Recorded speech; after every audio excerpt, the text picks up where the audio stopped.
WhatsApp-ka ugu dambeyn soo kordhiyay arrin sanado fara badan laga sugayay in uu maalin soo kordhiyo. Adigana waxaa laga yaabaa in aad ka mid tahay dadkii arrintan sugayay. Sida aan la socono waxaa jira dadka qaybtood aan la tusin in ay fariin soo qoraan. Tusaale ahaan, "Assalaamu calaykum" haddii aad ku dhahdid, waxaa laga yaabaa in uu "Calaykum salaam waraxmatullaahi wabarakaatuh" saaxiib sidee tahay oo cod ahaan kugu soo duubo.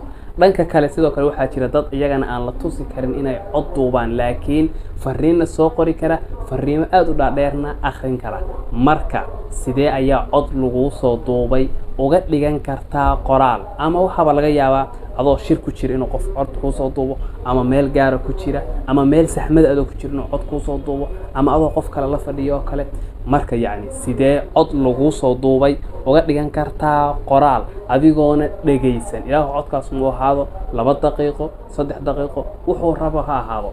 WhatsApp-ka update-kan ugu dambeeyay ee cajiibka uu soo kordhiyay waxaad tagaysaa WhatsApp-kaaga deedna setting-ga ayaad ku dhufanaysaa, deedna waxaad ku sii dhufanaysaa meesha ay ku qoran tahay chat, deedna meeshaas baad leedahay codkii waxaad iga dhigtaa qoraal, voice message ka transcript igu samee. marka telefoonkaaga waad ku samaysan kartaa sidaas. update-kan haddii uusan soo gaarin isku day inaad WhatsApp-kaaga si guud aad u update garaysid.